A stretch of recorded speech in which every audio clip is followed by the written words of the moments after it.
Welcome back everybody to another video. Today I'm showing you how to make one of the best DIY stoves to boil your water or to cook something when you're out in the woods and all you have is just a simple can or something like that. Let's get right into it. Okay, so first of all, you're going to want to get a can like this.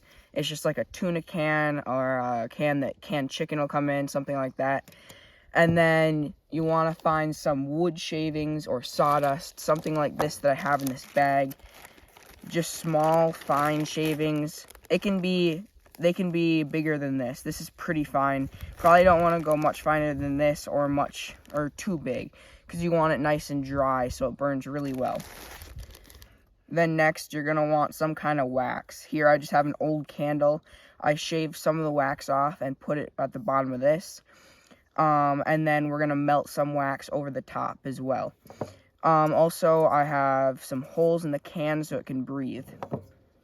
So first of all, I'm going to melt some of this wax into this sawdust and then stir it around. So I'll do that real quick.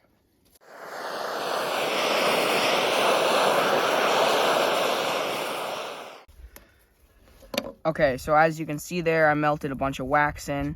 Now we're just going to take a little stick, just stir it up just a little bit. Try to get that wax mixed around before it solidifies, so then it can get everywhere.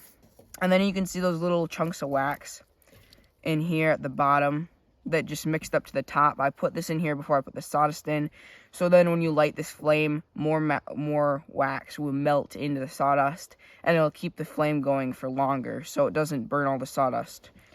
Okay, so now I'm going to melt a little bit more wax in, and then I'm not going to mix it the second time. I'm just going to leave it on top for like a top layer of wax. So then next, I just have this water cup. Put that over the top. This water cup fits perfectly on top.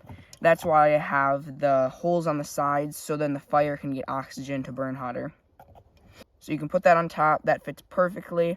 You can use a pot too that doesn't fit perfectly. It just happens to be that this cup fits perfectly.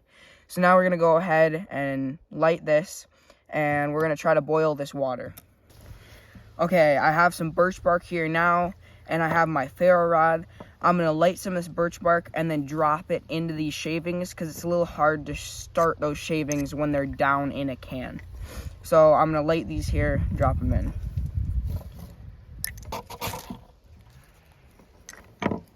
Okay, now that I have it started, just drop it in there. Let it catch that wax and everything. Okay, now that the flame started in there, we're going to take this cup and a little stick, put the stick in between the cup and the flame, so then the flame doesn't go out. So the cup goes right here. The stick goes on the edge to keep it from putting the fire out, so it keeps enough oxygen in there. And now we're just going to let that burn and heat up the water. Okay, so as you can see on camera, the water's steaming. The pot is, or the can below it's smoking. It never quite got to a boiling point, but if you added more material underneath, it might. More material, more wax, like more wood shavings and more wax. But the water's steaming, and I'd say if it went a while longer, it would boil. Because there are bubbles forming, and it's quite a bit of steam coming out. I would change a couple things to make it even better, but right now it's pretty good. So thank you guys for watching, and I'll see you next time. Please consider subscribing. Bye.